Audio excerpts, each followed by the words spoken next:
I'd like to acknowledge David Bay, our production coordinator. I'd like to acknowledge Karen Hunter-Watson, who continues to make sure that everything in the periphery is working exactly the way it should.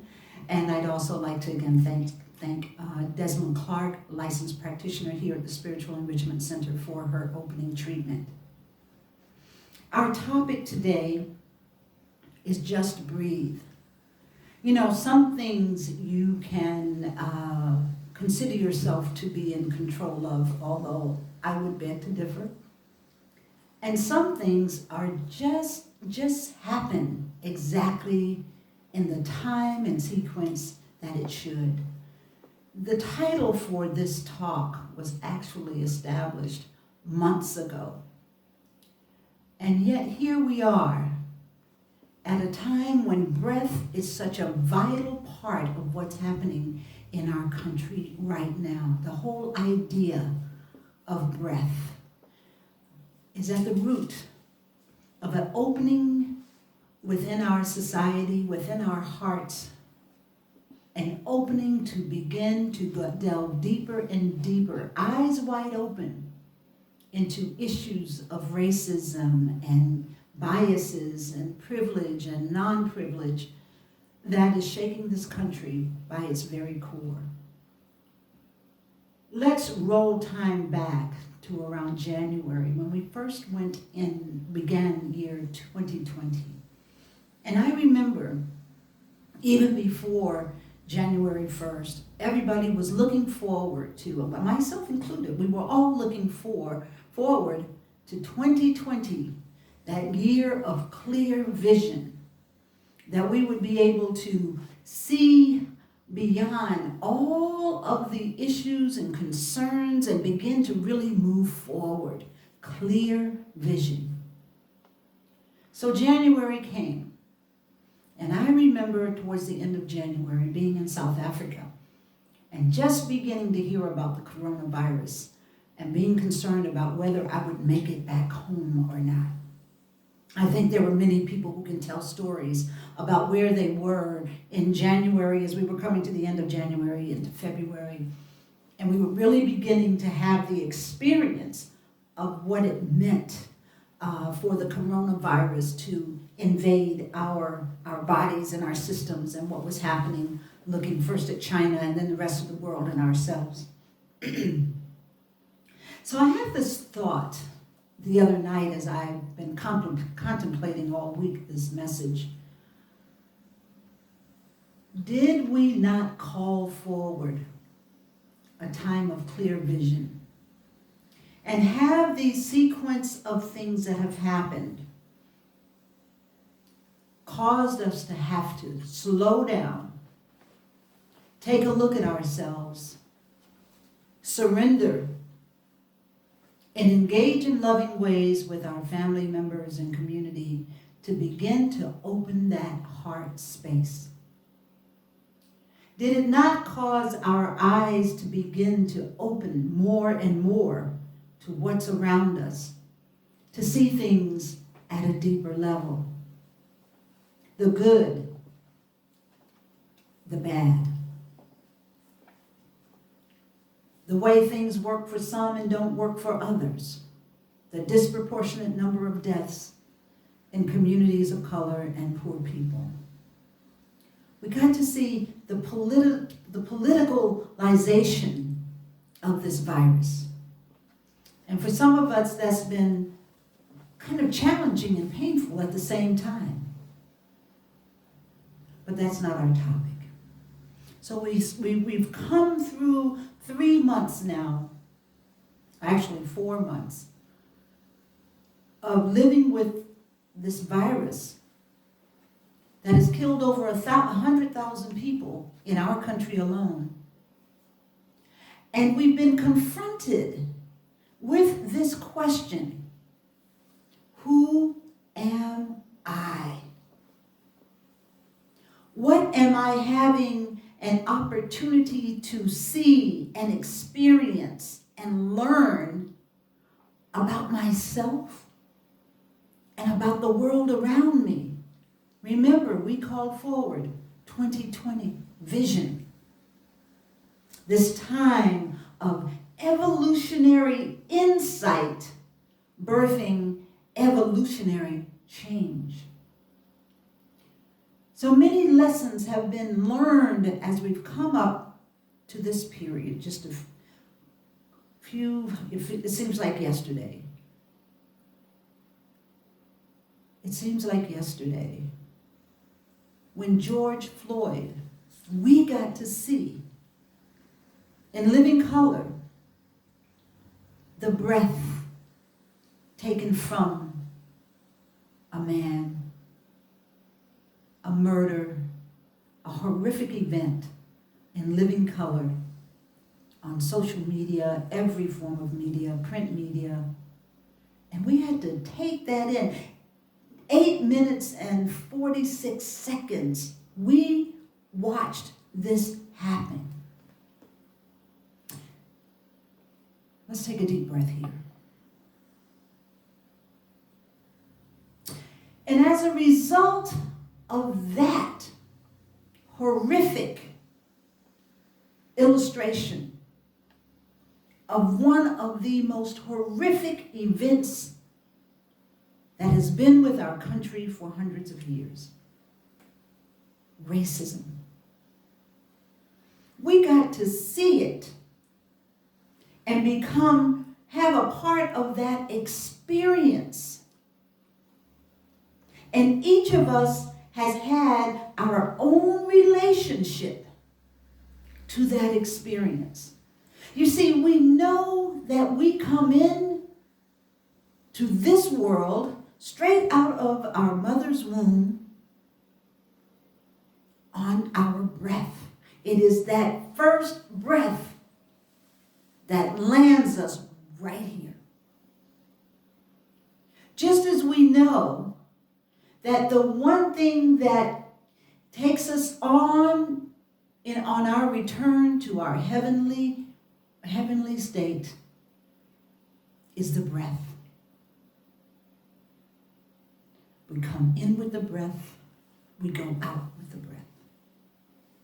And so in this experience, this horrific experience of 8 minutes and 46 seconds, we got to see the breath drain out of a life.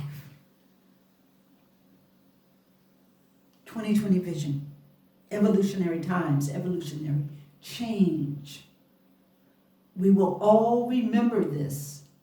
All of us who are present and conscious now will remember this probably the rest of our lives, because this is the time, this moment, when we get to stand together and either see America rise to fulfill its dream or to see utter chaos. How far am I willing to go? How far are you willing to go to discover the truth about myself, yourself? How far are we willing to go? How deep do we want to take this experience? How deep do we want to go in terms of going back over time? I was listening to Reverend Michael Beckwith talking about Jane Fonda, who decided to take 3 years and study the history of Black people in this country since that first ship arrived to take Africans into a system of slavery. She took 3 years so that she could be informed, she could have a greater understanding of this experience as much as she could, recognizing who she is. Wow, that was deep. This time, if we are to be the spark of this evolutionary opportunity, we must go back to go forward. There is a saying in Africa, it's called Sankofa. We must look back to go forward. Because in doing so, we will begin to see not just the truth, but we will begin to see how we have engaged with each other. How we have hurt, how we have healed, where we are yet to be healed. And you see, I think it's our young people that are not going to let us off the hook this time. They're going to persevere. They're going to keep reminding us that we must take this journey back to go forward. We can't stay in this state that we're in, this sort of mediocre state, because mediocrity attacks excellence. Mediocrity stunts our growth. So what must we do? How far are we willing to go to discover the truth about ourselves? The good, the bad, the ugly. And at the same time, delve deeper into releasing ourselves to our perfect state of consciousness. This conscious state that we call our God selves, that we call God, that we call Spirit, that we call the divine, Allah, Buddha, whatever name you may call it. That is the truth of who we are. Then there's this ego aspect of ourselves that is constantly challenging that truth, because to live in that truth, our ego can make it difficult, can make it threatening, can make it frightening. How far are we willing to go? Are we willing to look at and own and release what has happened in this country around all the isms, whether we're talking about racism, whether we're talking about gender bias, whether we're talking about homophobia, whether we're talking just children, how we treat our children? Are we willing to look at it and clear it? Ask yourself, in all the states and conditions that we find ourselves in, moving from our ego, what do we benefit from when we find our privilege intercedes our godliness? How is our ego stroked, satisfied, uplifted?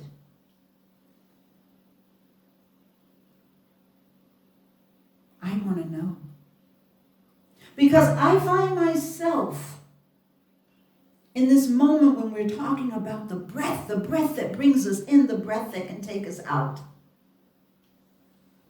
the breath that can put us in a meditative state where we can drop from the head to the heart.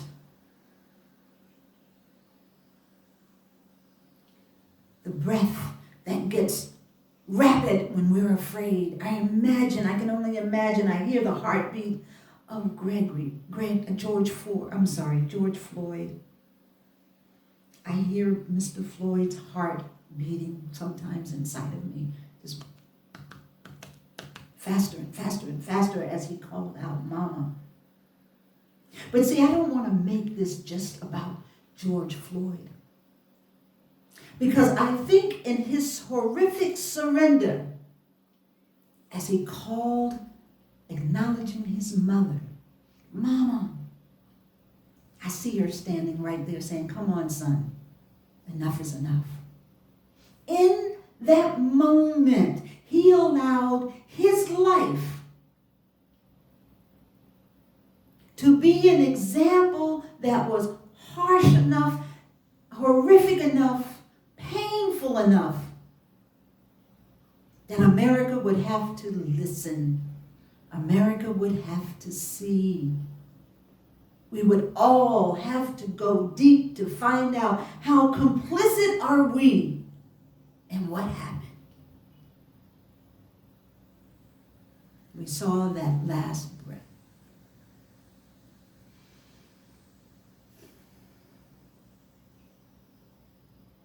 And where do we go from here?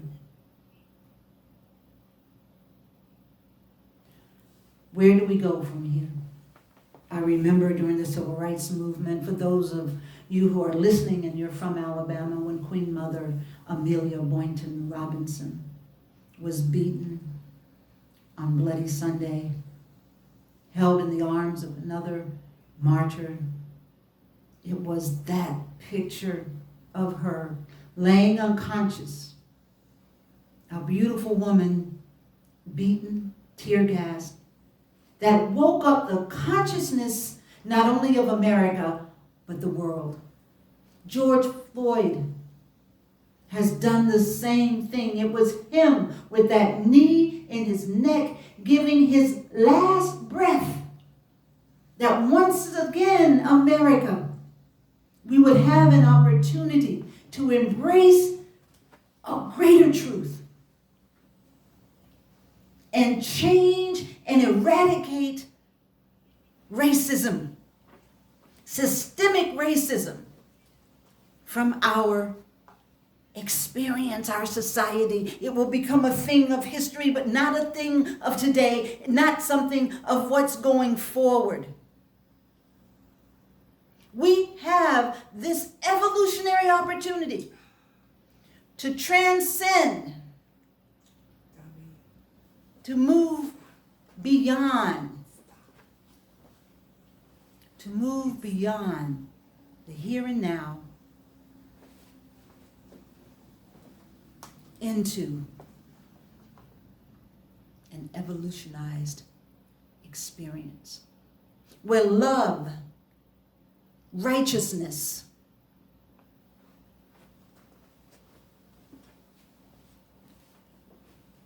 doing the work of God, being God in action, love in action, can shape our future.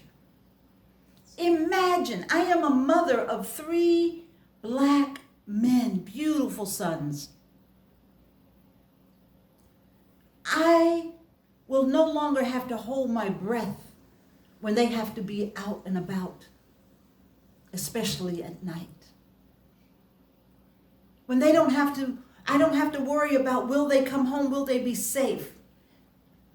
And I put myself in the position of other women of color.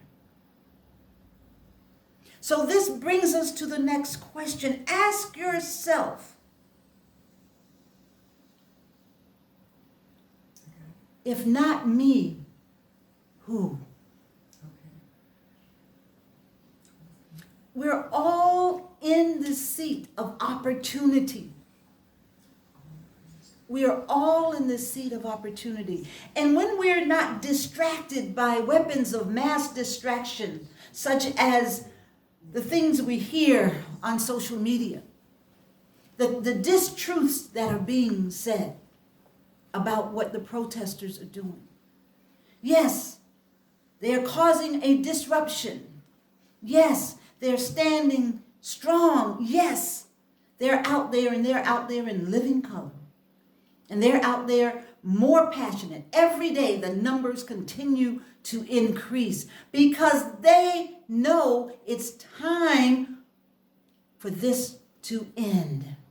That America made a promise, and we are now here to collect on this promissory note, as Dr. King would have said. This is the time. And so our breath is so important. Our breath, what do you breathe? Breathe in now. What are you breathing in now? Some are breathing in anxiety. Some may be breathing in, wow, truth. Some may be breathing in a new day, a new opportunity. Some may be breathing in discomfort in just this conversation. But know your your breath. What are you breathing in now? Take a deep breath with me and feel that breath healing and clearing as it goes.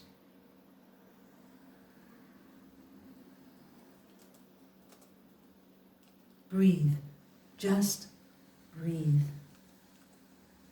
Only when we put our very best into our spiritual work will it satisfy us. You see, I think that racism in this country has been such a vile energy. It smells bad. It looks bad. It feels bad. The cleansing of this can allow all of us to have an opportunity to breathe deeply. I remember having an experience when I was a child, so many experiences, and these are not new, but I'm just using this as a way of expressing how important breathing and connecting to our true selves through the divine breath, how important it is. Because so many times, people who have been on the wrong side of racism, now hear what I said, the wrong side of racism. The truth is there is no right side. But the victims of racism, like me when I was a little girl, having to walk through a line of mothers carrying signs that said things no child should have to see or hear. My brother and I walking into this school, just 3 black children walking into an elementary school, the first time for integration in Fayetteville, North Carolina. Walking into Ramsey Street School that day, it smelled, it was gut-wrenching. We were afraid, but we knew we had to do it. And then to be in classes where it was assumed that we weren't smart enough, bright enough, creative enough. We don't need any child anywhere to have that experience. And many of you who are listening now know what I'm talking about. So George Floyd represents a sacrifice that he made of his breath to bring us to this awareness that we can change the world. And like it or not, these are ever-changing times. So what does a world that works for all look like? What might it feel like?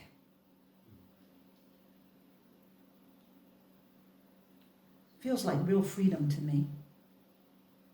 It feels like for the first time in a long time being able to just simply breathe. To take that deep breath that we talk about in meditation. So many ways we are encouraged to take that deep breath. And sometimes we're not aware that many of us breathe short breaths because of all the things that have happened in the past, and we're on our way to trying to get to the future, get to the promised land of a new day. But it takes time, and it takes building up our confidence in the truth of who we are. It takes building up that fortitude. It takes letting go in the times that even when we've tried to let go in the past, the price has been dear. Privilege should not rest with anyone. Privilege should be a part of everyone's experience. And now we have an opportunity to go deeper, breathe. To go deeper, breathe. To go deeper, breathe. Let's discover that when we come to that place of our deepest fear, our deepest discontent, we begin to discover the truth. Don't let this moment go by. Don't let this moment be for nothing. George Floyd, Mr. Floyd, did not give his life for this to be for nothing. These young children out there, I call them young children because I'm grandma, so they're young, they're beautiful, they're determined. I have a young fellow, Farmer Acham, who has been sending me footage every day. You'll see some of his work in our last song. They are so committed. And he said to me, this is a chance for us to make a difference. We have to end up on the right side of history right now. He says when we're out there on the front line, he got shot 7 times the other night with the rubber bullets and tear gas. And he said it just wasn't about me that night. All of us, everyone out there came together and cleaned each other's eyes and got the tear gas out of their eyes, washed each other down, helped heal each other, those who were shot, taught each other how to not have that experience again so they would be more prepared because they were not acting in a violent way. They showed up. They showed up. So we may not be able to be on the front line. We may not be able to do something right there, right in that present moment, but we can do things to help. We can start engaging with one another, engaging with people who may not be just like us, black, white, male, female, displacing the gender differences, the racial differences, the poverty differences, and coming together and having dialogues. Asking the questions that we've been too afraid to ask. Letting go of any feelings of guilt and distrust so that we can truly hear and build a pathway to the future. I am not naive, and nor do I have enough time to go deep into the systemic aspect of this and the things we need to do on a political, legislative, community-based, corporate-based level to begin to level the playing field. But I don't have to all say it at one time. My pledge today was to get us centered in the awareness of how powerful our breath is. If it's powerful enough to bring us into this world and we release it with a strong breath at the end, then it must be what our key connection to our divine self. So don't get afraid, don't get hung up in what this time is about. Be with it. And when it gets a little uncomfortable, breathe into it. When you're trying to learn, how can I do something different to affect something different? Those of us who are older, we have maybe a lot more work to do because we've got to undo some things and we've got to find new ways of reaching out. We've got to let go of the old dialogues to be able to embrace the new. We've got to embrace the full history of everybody on this planet, knowing God don't make no junk, so there are no junk people here on this earth. We are all expressions of the divine. And as we come into that space, step by step, love by love, heart by heart, then we can reach a sustainable energy with which we can then begin to redress, get rid of the old ways that we have embraced without even being aware sometimes. Privilege is like that. But don't get stuck. Don't get stuck. We've got a lot to talk about and to clear up, and those conversations have to go deep into our politics, into our legislative, into how we are at a community level, into economics, into every aspect, so that we can all breathe. So that we can all breathe freely and divinely. Let's take a deep breath now. Knowing that God is all there is, I release myself to the highest of who I am. I breathe it in and I exhale freely, allowing myself to experience the fullness of who I am and the fullness of this evolutionary moment to rise up, to know that the change I have been praying for, living for, hurting for, crying for, is here, and I am a part of that change, just as you are.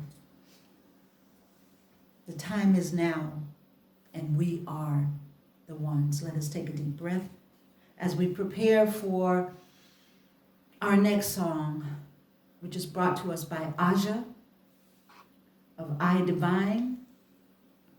And this is a song that speaks to ever-changing times.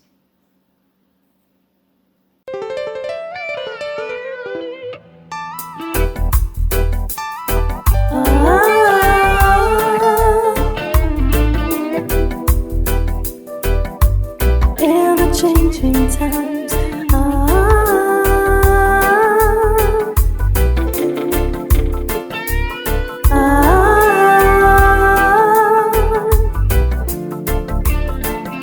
You can feel it in the air, you can see it everywhere. You can run, you can hide what you're feeling deep inside. Time is now, don't you wait, or your soul will have to pay. Take your brother by the hand, you must make him understand. These are ever-changing times. These are ever-changing times. Do you realize these are ever-changing times? These are ever-changing times. Time to open up your mind. Take a chance, read the signs, reunite your heart and mind. Seek your truth, no more lies to reveal the disguise. No more darkness, only light. No separation in your life. Just let go, find a way to live in peace and love today. These are ever-changing times. These are ever-changing times. Do you realize these are ever-changing times? Open up your mind. These are ever-changing times. Time to open up your eyes.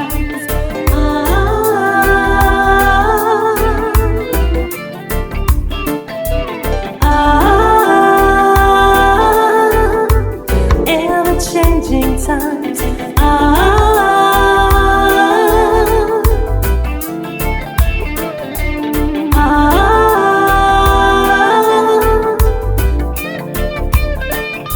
In this time, paradigm, revelation and divine.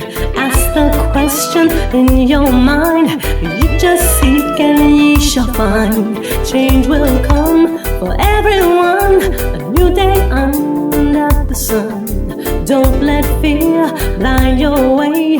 Heaven's love is here to stay. 'Cause these are ever-changing times.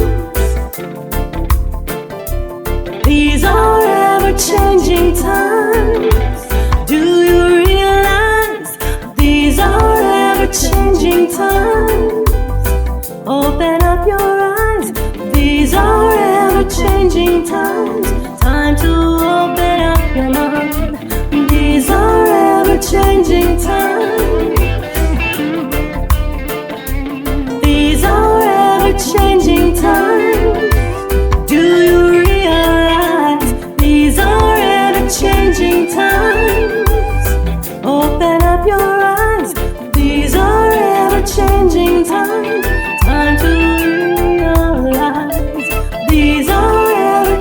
changing time.